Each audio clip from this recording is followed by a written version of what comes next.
Hey everyone, welcome to March Toast and Jam. This is a very unique take on our Toast and Jam where we're taking a compilation of episodes that I shot with Jeeves, and we're calling that podcast The Future for the Uninitiated. So you're going to see all the best little segments in today's Toast and Jam, and then we're going to jump to a live Q&A at the end. Thanks for being here. I'm Josiah, and let's get started.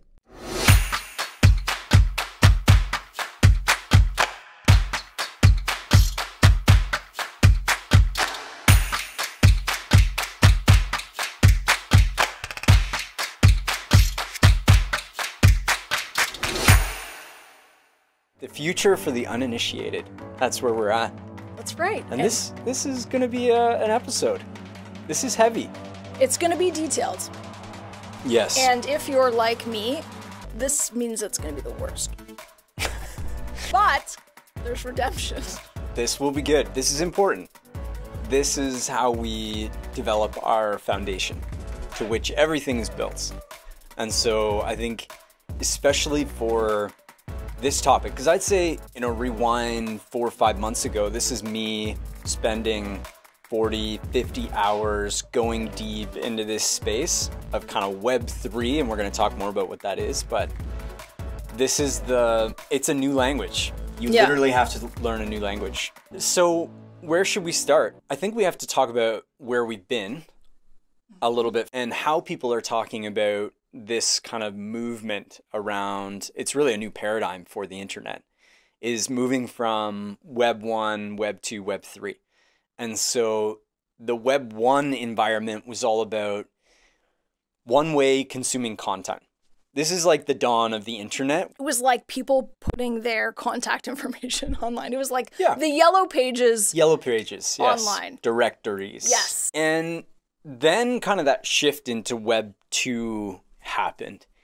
And this is when we have all this information on the web. How do we find what we want? And this is when even social and sort of that user engagement started to happen. This is kind of we can read and understand information. Now let's add this writing component from the user and adding to the web. That's what Facebook, Google, all of these are today. Right. And that's kind of our midway point. So move past Web 2. Let's get into, we're talking now about Web 3, this kind of new. So we've started with reading and our ability to read information. We moved to like read and write. Now the Web 3 is moving to this idea that there's ownership. Like you can actually own things digitally. That's a huge change to what the web is today. And a great example with, if you're a user of LinkedIn or Facebook, you deploy your content on that channel. Like you don't own it. Right. You really don't. Right.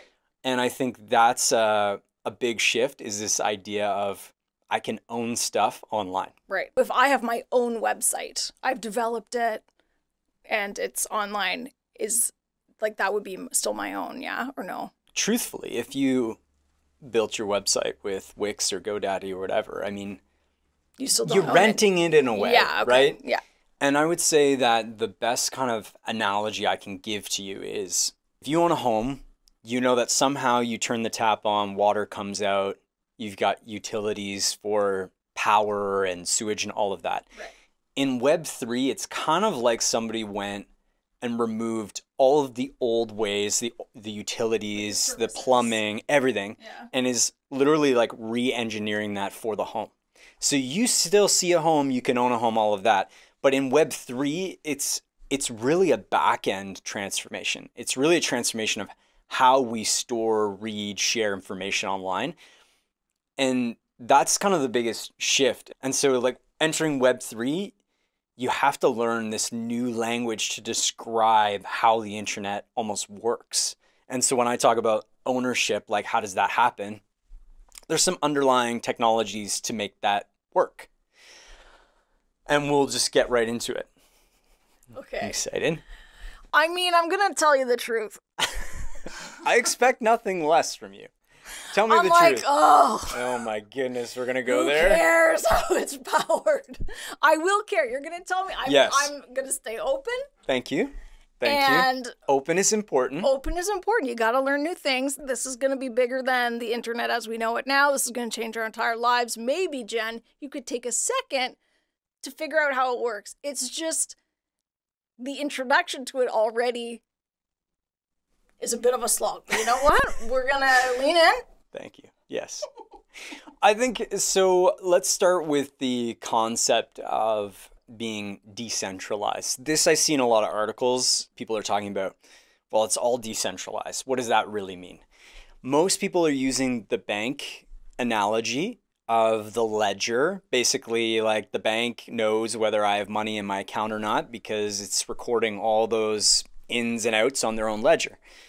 But they ultimately own that ledger. And with kind of the new web, a lot of how it's being powered is through what they call the blockchain. And the blockchain enables this idea of being decentralized. And what the blockchain does is if you were to build your website, like you mentioned, all of the data and information that makes the website come to be, because as soon as you visit jeevesrants.com, Jeeves Peeves, it's calling a bunch of information to the page and it's calling it out of a database and it's all listing there. But there's only one database that has all that information and it displays it. The new way of blockchain is that actually it shares that ledger, it shares that database with a bunch of different people or nodes. And so here's the beautiful thing about it is normally I could hack your website, write some content, change some things, and then anybody that visits the website has this kind of new version because I hacked it. But with a decentralized ledger, that can't really happen because if I hack one database, but it's been duplicated 1,000 times, I could look at the other 999 databases and say that, well, sure, that one's different, but on consensus, the 999 have a different version. And so that's the one that's going to be displayed. What's cool about that, and there is something cool about that. I can't wait. Yes.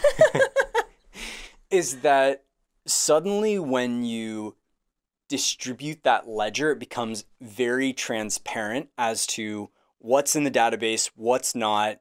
It becomes way more secure just on the basis of you have to hack like every different database and change them all to make them all the same. This is the foundation of this kind of Web3 is the idea of decentralizing where your data is stored. So in decentralized data, is it that like I have my own server? Like where does it live? And then my second question, if people want to know about the data, they can go back and they can see through blockchain. And so my question is like, who cares about the data? Is it only for hacking purposes?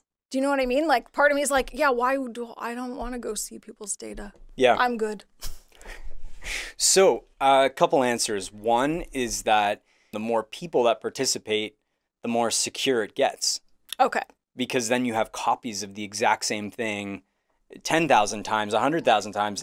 And so how people participate is having their own servers? You essentially become a server. Okay. Yeah. Yep. And that can be a computer as powerful as my iPad or your everyday computer you have at home.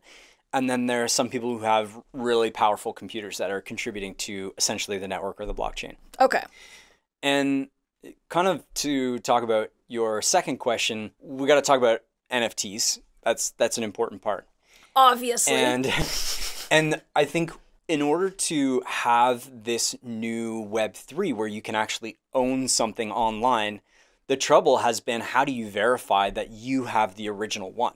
That's the idea of an NFT that we're going to now talk about. And this is the idea of like non-fungible tokens. And so a fungible token, we'll start there, is like I have a $5 bill, you have a $5 bill, we can exchange that, they're worth the same. They are exchangeable.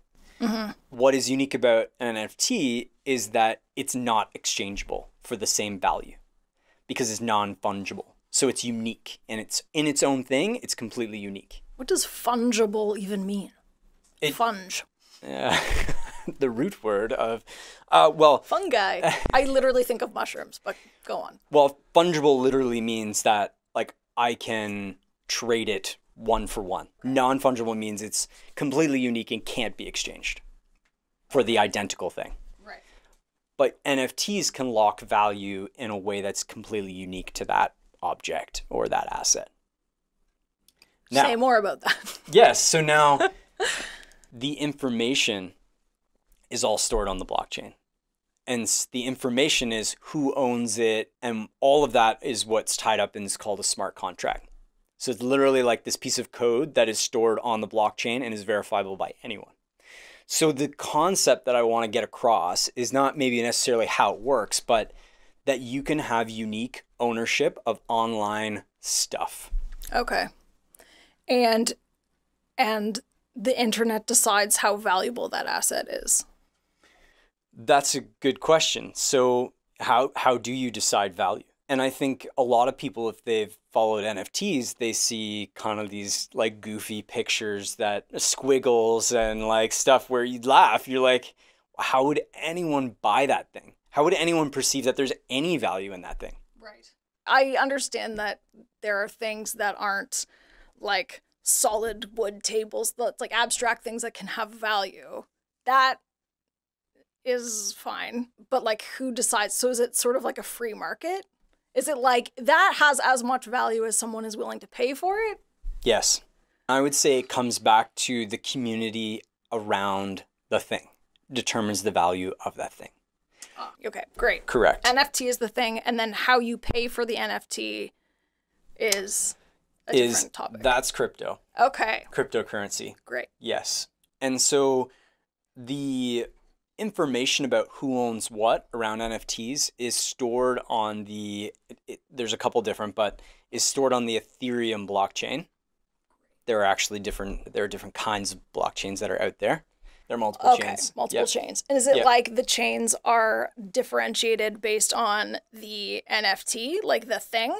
Is it like this is the industrial blockchain and this is the commercial Polygon blockchain, Ethereum blockchain, yeah. So there is a difference on like the NFT is stored on that blockchain. Right. The actual reason why there's different ones is because one of the original ones was how Bitcoin was formed. It's like blockchain version 1.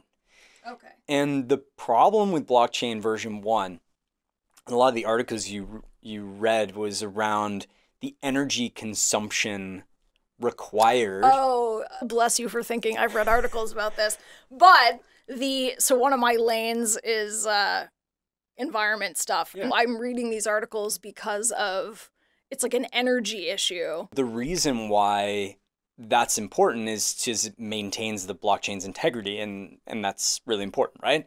Yeah. The problem is in order to process transactions, so if I sent a Bitcoin to you, I have to have somebody write that to the chain on our behalf.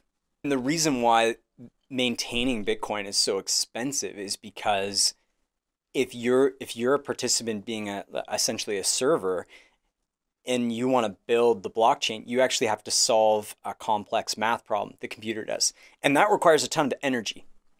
So the computer using wattage requires energy to actually compute the problem. Yeah. If they compute it successfully, that witness gets a reward to do that of Bitcoin. Okay. Woo, take a breath. Take a breath. We're making it. Now we're going to jump to some new clips from the Future for the Uninitiated podcast. This episode is all about DAOs, very interesting concept we're going to unpack, and the Metaverse, which is having a lot of conversation today. Let's dive in. Last episode, we talked about smart contracts, this concept of NFTs, living on smart contracts. And it's important that when we get into talking about this other structure, a DAO, a decentralized autonomous organization, yes, cross your eyes, that is literally what it is. That's why they call it DAOs. It's a little simpler, short form. They could just call it something else altogether, though. I think we'll get there. I think we'll get there. Because, anyway, go on.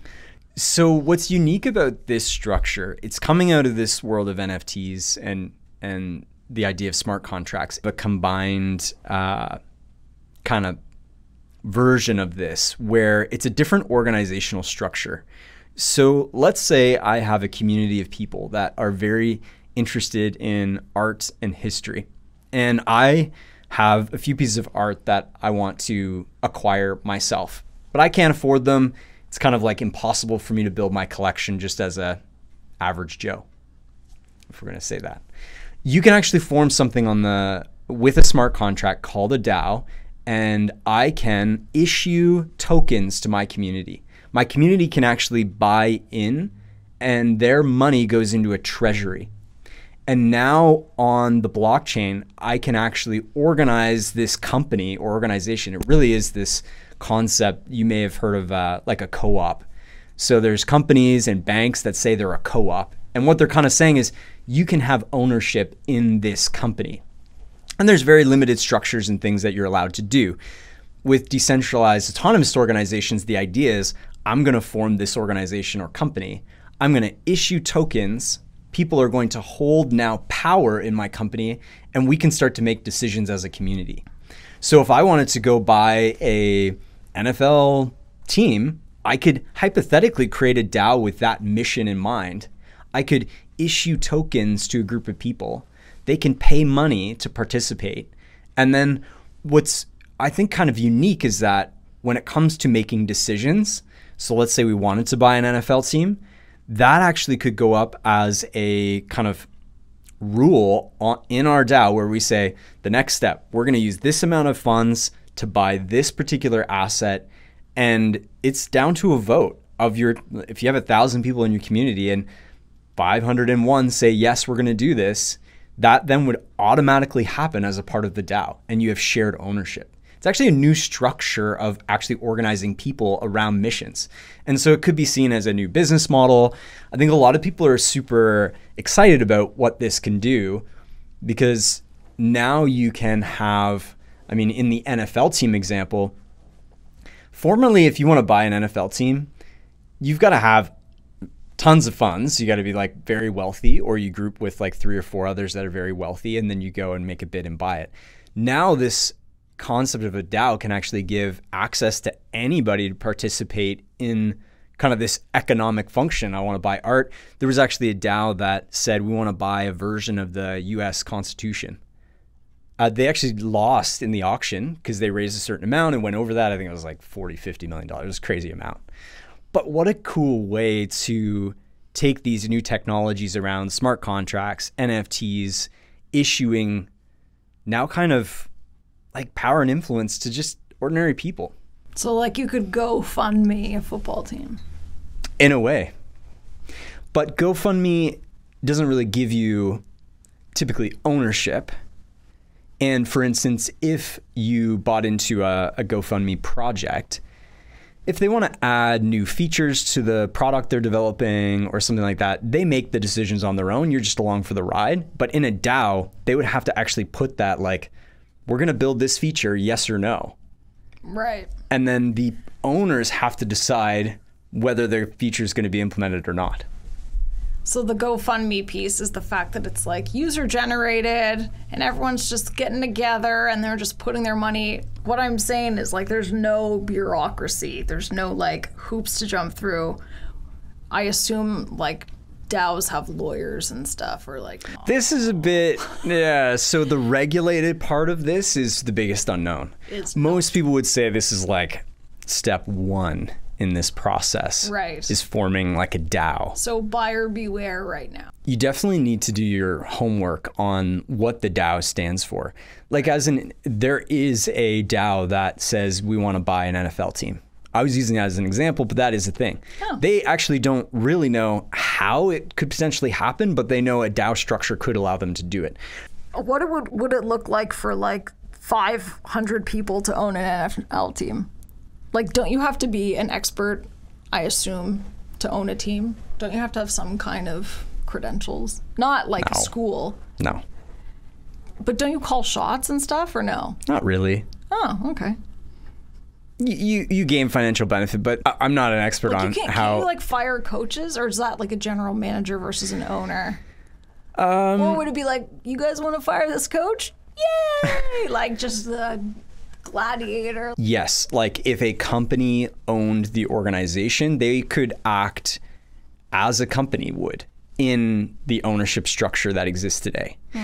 I think what's different about the concept of a DAO versus something else too is around when they talk about autonomous, this idea of like, we're putting forward the next step in this organization's evolution, which could or could not be buying this, doing that together, yes or no. And putting that into a vote, if you hold a token, you get equivalent contribution to that vote, and that decision is made. And this idea of like, I can be anywhere in the world and participate in a DAO. What I start to think about is, as a marketer, you have ideally built an audience, built community. How can I further engage a community in a broader mission with similar aligned values to my organization? This might be a digital kind of way to do that. Right. If I think about my mission is to, give glasses to people all over the world, I can just buy stuff from an organization, and that's great. I can donate to a nonprofit, but how do you get beyond that? This could be an interesting way to do that. Yeah. Yeah, it's interesting. It's a cool idea. So we have talked about blockchain and NFTs and now DAOs. And so does it fit in the sense that like obviously the DAO, you keep track of it via blockchain. Mm-hmm. Where do you? The token is kind of crypto piece, because essentially with the Ethereum, pay in crypto? You can, yes. Or you could just pay in regular. So DAOs have a token, and it can have value to that in a similar way of Ethereum or Bitcoin has been issued. So a token, okay, is a DAO an NFT, or within the DAO are NFTs involved in this at all? Yes. Okay. Is the DAO one NFT, or is it like every token that you get, that's an NFT for you and you and you and you? The DAO is a smart contract, which is basically an NFT. Okay. Sitting on the blockchain with a set of rules, a governance set of rules on how this kind of DAO is going to operate. And then the DAO can issue a token more like a crypto that they participate with that DAO. So that's kind of how you show. So there's an overlap between Ethereum blockchain and what types of tokens we're issuing. Because if we're an NFT, we're issuing a token that's potentially non-fungible, which we know, like, in order for that to happen, it can't be traded one-to-one. We know, fungible. obviously. I remember about funge. But we could use a different type of token that has to do with, I'm issuing 50 versions of this art. So technically there's some fungibility, I suppose. That's maybe a new word for everyone to hear. But so there's some element that can be exchanged, but then there's another kind of token way, a governance token, which we're talking about for DAO. So they're different applications of the same tech. Right. You said a crypto before. Yes. I thought, is it like I think of crypto as like a digital dollar. Mm-hmm. So you're giving people a digital dollar? Well, if they buy into your DAO, you give them a crypto? You essentially are creating another kind of cryptocurrency through this DAO. Well, I don't understand.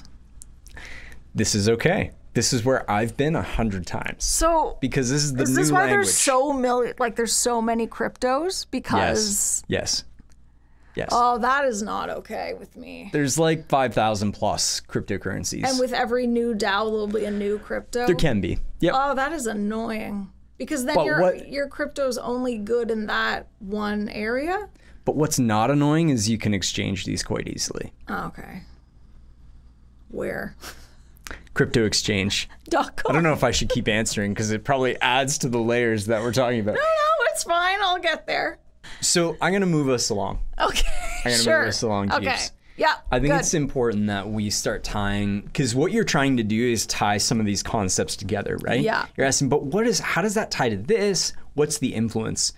I want to talk about Metaverse. It's a massive topic, has impact on marketers, and I think brings a lot of these concepts together. Mm-hmm. What I know of the universe is that Mark Zuckerberg made the big announcement that Facebook is now just an app under the total ownership of Meta.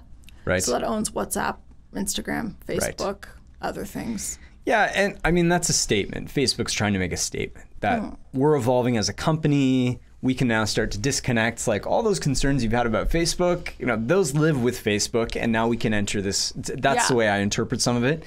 Yeah, totally. Not to mistaken that that company has worked on Metaverse from the buying Oculus and being a part of that whole story. Yeah. I think the confusion in this space is that the Metaverse is in the future and we haven't arrived. So when I think of, sorry to cut you off before you even start, when I think of the Metaverse, I literally only think about a group of companies. I don't think of like a thing of the Metaverse. I just think like it's just a group of companies. I'm sure they exchange data, so they're connected. They're connected through their ownership model. They're connected, I'm assuming, like with their servers. But like when you say the Metaverse, I'm like, is there supposed to be some kind of other thing that I'm not in a way missing? Virtual world, right? It's really about a virtual world which exists today. Like let's look at our environment, okay? Roblox, right? 40 million active users every day. Virtual world, I have an avatar, a character, I participate in that world. I potentially buy Robux to be able to do certain things within the game. Named. Yes, Not named. Fungible tokens, Robux, that's good. Yes. More of that. Talk about Fortnite. Right. These are virtual worlds that our kids and the generation below us are participating in, are a very regular part of everyday life. Yeah. They're asking for our credit card to buy virtual stuff within these worlds. Yes. So Metaverse is not a new concept. Like this is something that's happening today. Right. We're just really talking about the evolution of Metaverse, and this term has just been brought to mainstream kind of media. Yeah. Is there a game element to it that that's coming? Or? That's a bit of the missing link. Is if I invest all my time and energy into playing Fortnite, and I suddenly sell my Xbox and quit. Yeah. I have created no value that I carry with me as a human being. I leave all of it in the game. Yeah. Agreed. The big transition will be bringing your digital wallet in, owning actual, like if you think about your skins as NFTs, so now it's an asset, something you own. Yeah. I have currency and things within these games that I have, but being able to take that with me is going to be the massive change within these games. So when I leave, I'm like, well, I'll sell my skins, I'll sell all the stuff I've invested into, and I'll transfer my Robux into Ethereum or ETH or Bitcoin, whatever. And then I carry that with me. And this will definitely be an evolution within these games. When we hear Zuckerberg talk about virtual reality, right? Put the goggles on, and then we have virtual reality and it's very immersive. I actually think these things are a bit farther away than they're being talked about today. Not that there isn't a lot of people who have bought an Oculus and are participating in these games virtually, but just there's technological challenges. If you listen to any of the interviews, you know some of them, but for example, like motion sickness. Have you ever put on a VR headset? Yeah, okay. I have. Yeah. Okay. And you can totally like hurt yourself. So they're working on this from a technology standpoint, right? So I need to dial back in his mind, Zuckerberg's mind, what is the Metaverse offering? Like when you say like, oh, with skins, like you can take your skins and then you can sell them, and that makes sense to me. But like Meta at the moment is just social. So you're like, what are people buying that they would want to then sell? Or is it honestly only for games? And these are the steps that the industry has to figure out, which is how do we go from, I'm a gamer and I love this, but how do you go from that to mass media, socialization, office environment, all of that? Like that's the big gap, is how do you take the gamer and move them into the everyday user? Microsoft has announced that they will have this idea of an avatar participating in virtual meetings, and they're trying to take a different approach, which is business focused. So I don't think it's that far off from getting there. I think what's far off is me putting on VR headset for the evening or the day. Right. We as marketers know, and our audience will know, that the best experience wins. Yeah. If we create a compelling experience that when somebody participates, they're like, that was awesome. Yeah. Then that will win. Yeah. It is not there today. Right. And I would say games are doing the best at retaining users, making it engaging. I mean, Nike has a store on Roblox that you can check out their stuff, and so your avatar can like wear Nikes and stuff. Yeah, like you can. Yeah, that's but cool. you can even explore like physical products that you might buy in stores. Okay. There's like brands are activating and becoming a part of these kind of virtual worlds. There's a lack of connecting to other virtual worlds. There's a lack of like everyday use, going beyond gamers. So lots of challenges. But I think if we even go back to the marketer perspective around this, I imagine advertising in a virtual world, right? Yeah. If you're spending hours on end, like users' attention, we care about where users' attention goes. Totally. Yeah. And if the future attention is spent in virtual worlds, where do advertisers and marketers go? Yeah, where the virtual worlds are. Totally. Let me paint a vision for the future. Can't wait. And this may be 5 years from now, this may be 10 years from now. A pretty standard practice, right? I finish my work day, have dinner, then watch Netflix, and I'm on my phone checking out TikTok or whatever, right? You're sitting on the couch. Like that's a pretty standard day. Standard day. We'll go there. I hope my life is more interesting and I don't do that every day. But you can imagine that world. So I actually think that's a really poor experience for the user, because we've talked about in marketing like multi-device, we're switching between devices. It actually sucks to be able to like have my show on Netflix and then have my phone out and I'm like trying to pay attention to this and I'm looking at what's happening here. I missed that. Oh, I pause that, go back. Like it's actually very clunky. This is such a small screen. It actually isn't a good experience. What's a much better experience if there is a live sporting event on tonight, right? I want to enter the metaverse, see that there is an NHL game on, and this metaverse could be on my TV. It does not have to be full virtual reality. Mm-hmm. And it's on my TV, and I start watching the NHL game. I can literally like zoom in. I can see what friends of mine, if they're in the metaverse watching the NHL game, I'm like, oh, okay. 5 of my buddies, let's enter a little huddle, let's chat. Okay. Let's talk about the game, what's going on. Oh, there's a 50-50 raffle, cool, I'm in the metaverse. Like, I'll just use my crypto to buy the 50-50 ticket. Yeah. And that was an amazing shot from McDavid. Yeah. Now they're NFTing that shot, and it's auctioning right now. So I'm in the metaverse, I just participate in that auction, I capture that like unique moment in time, and I wanna play cards all at the same time with my buddies on the side. Right. That is a much better experience than what you have today as like a user. You know what you're describing to me, like a heightened version of it, but you're describing Twitter to me, which it's why I love Twitter, because you will watch whatever and you can search it on Twitter and like people are talking about the thing that you're watching, and it's such a participatory app. Like it's the best thing. The idea of like something going on and you have this supplementary thing where you're getting people's takes on it, and it feels like, like there's a community element to Twitter that I really like. And I'm like, oh, that's totally that. And I would totally go for that. I can see a future where you get someone like a Microsoft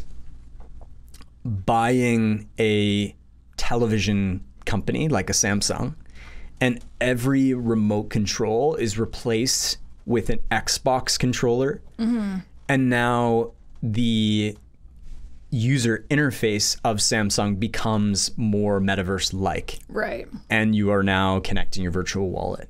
And then you're getting mainstream people to start to participate in this kind of, you said, isn't this just for gamers? Now you've got this bridge between mainstream, everybody's very familiar with the remote, and entering into this new space while the technology gets kind of figured out around virtual reality and all the immersive stuff that I think will come, but I think it's just slower than what we're going to see. Right. And then so back to crypto. So you're in the metaverse watching the hockey game with your friends, you're playing cards, and then there's a raffle. And then, but what cryptocurrency are you using in the raffle? Or do you have to like, I only have this from this DAO over here that no one cares about or recognizes. So I have to like go to some kind of booth and get it changed. And then someone has to do a weird equation, some troll. I have to, you know what I mean? Or wait, no, you don't have to do an equation to exchange cryptocurrencies. Yes. You do. But I think the mechanics of how it's going to work will evolve with it, and it will get simpler and simpler to participate. What are some key takeaways for you about either Metaverse, or we talked about DAOs, but this whole space? My takeaway is to actually, well, okay, but I don't know how to physically find a DAO. I don't know. So like maybe that's what I do. I figure out how to look for a DAO and like what people are selling. That's cool. Because it's happening now. It feels like DAO is today and Metaverse is like, oh, let's see how that goes. Yes. I think what I go back to as a marketer is I still firmly believe that the most enjoyable experiences we create win. Yeah. And that technology is enabling these better experiences that perhaps I'm not the core audience, but for sure Thomas is. Yeah. And that's the tweet. That's the tweet. That's what we're tweeting? The best experiences win. Is the tweet. Yeah, that's good. I think if I just listened to this episode as a marketer and I was trying to determine what should I do next, definitely look at what communities and DAOs are out there to understand where this is growing in popularity. Metaverse, that is also, as a marketer, you should be really understanding like what is Nike doing in this space? What are these big brands that are already participating? A lot of brand activations with like Gucci and whatever. You can list a bunch of brands that are doing things in this space. You should also know the product roadmaps. If you're using Microsoft Suite or Google Suite, whatever, like look into how they're integrating Metaverse. This isn't going away. This is accelerating. They're like ramping up. And so get up on what's happening with these brands. That'll give you ideas to either for your own team, your own brand. These would be good discussions internally. These are the things we need to do as marketers to really stick with where the attention's going.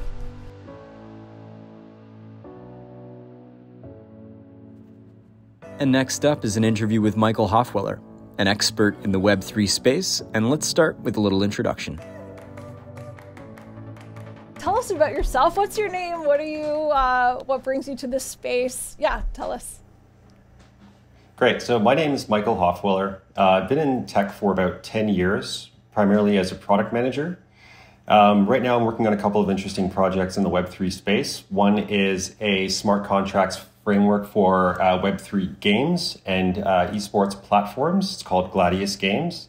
And the other project I'm working on right now is called Talent DAO. So Talent DAO is a decentralized autonomous organization whose mission is to build and publish the Journal for Decentralized Work. So right now that's how I'm involved in this space. And I guess on the side, well, I guess my 9 to 5 then is working at Microsoft there full time. But those are the two interesting projects that I'm involved in right now in the Web3 space. And why don't we start with Web3? Like, tell me about what this big transition's all about. What's all the fuss about online that we hear about from Web 2 to Web 3?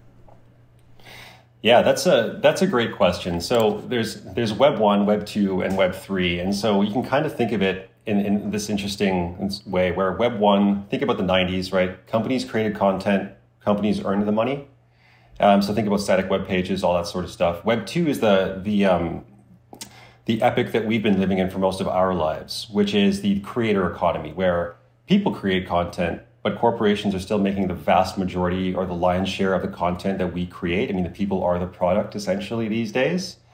Web 3 shifts that paradigm a little bit by removing that sort of centralized coordination for content creation, like TikTok and yada yada. That's all gone. Where people create content now, and that content's tied directly back to them to earn capital from that content. So there's no more sort of, well, we want to start to eliminate that centralized sort of control over the content creation model. And that's the difference here between Web3 is we're really empowering individuals to do what they'd like to do and to get paid for that. And I know that it kind of sounds like the real world today because people are doing what they want to do and get paid for it. But I think there's an interesting difference. And I'm going to go on like a 2-second tangent here and kind of roll back. So I hope you guys are okay with that. So the reason why Web3 is so powerful right now is because I think if you walk it back to Web 2 or walk it back to my current role, let's say, or anybody's current role, it's hard to buy loyalty with money. And so I think there's a lot of people that are working in jobs or careers right now because they've gotten a paycheck and it's a good paycheck and they want to create stable careers for themselves. And that's awesome. But let's remove the paycheck. What would you want to do with your life? Would it still be that role? Or would it be something different entirely? And so people are not just singularly like a marketer or an accountant or a software developer. They're interested in many things and they want to do many things. And so what binds people together, it's not money. Money doesn't buy loyalty, in my opinion, but it's shared beliefs. It's a shared belief system, right? So capitalism is one, democracy is one, religions are shared belief systems. Society as a construct is a shared belief system. It's how we've mobilized to be who we are today as humans have shared beliefs, and that is powerful. Because shared belief systems are the basis for trust and coordination.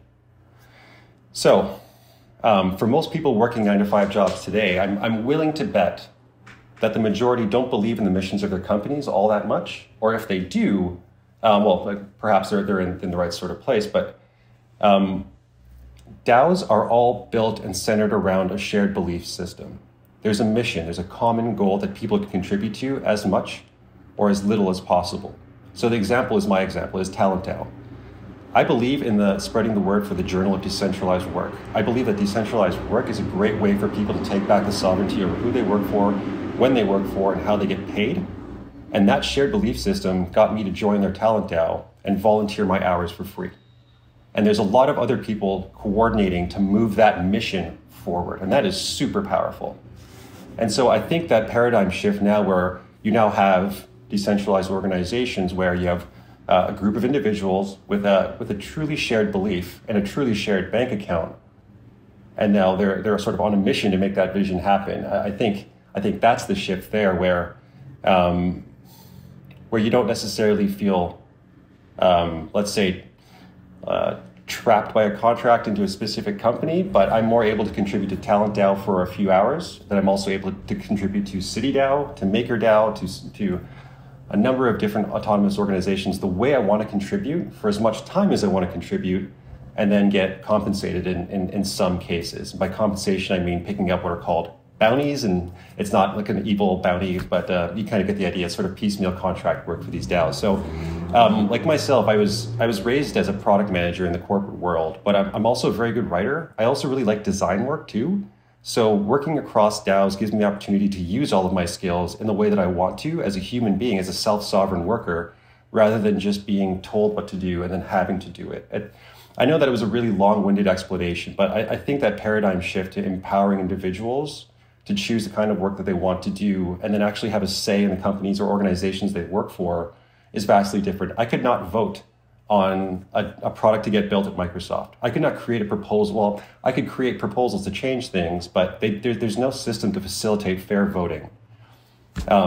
That's completely gone and shifted. So at Talent DAO, I can vote for things to change. I feel like I've got a much more invested, involved impact and opportunity to be a part of this sort of collective of humans that wants to build something great together. And everything's transparent too. Transparency in the treasury. I know what the dollars are getting spent. I know how the company, or I know how the DAO earns. The DAO's treasury, the DAO wallet is essentially on a ledger. Anybody can inspect the ledger. So there's nothing hidden there, right? It's all very open and honest and transparent as well. And I think that's also incredibly important too. So I'm going to stop. But that was my sort of deep dive into Web3. Yeah. Before we started the interview, you were saying like, oh, you're going this way, and why would anyone go back? And just the way that you explained it, I'm like, yeah, that sounds amazing. Did you come into DAOs? The question really I'm asking is like, what came first? Your ideas about how work should be structured, or DAOs? Like, do you know what I'm saying? Yeah, I totally understand. I've always I've never thought that the workplaces as the corporate workplaces that we've known them have been the best environments for work. The better environments that I've always experienced were small startup environments. So I've been a part of many startups, but it's more, everyone's on the same level when you're in a company with 10 people or 5 people or even 15 or 20 people. And those were great, inspiring environments because everything like is very kind of similar to a DAO in a way where everything's transparent. Everybody. With the startups I was a part of, you had this open treasury and we all kind of knew what we were spending, what we were doing. We all had common shared goals, and that was amazing. That culture shifts very much when you're in a hierarchical structure. And so I'd always had this inkling that perhaps those corporate structures weren't really a place where I would feel empowered and actualized at work.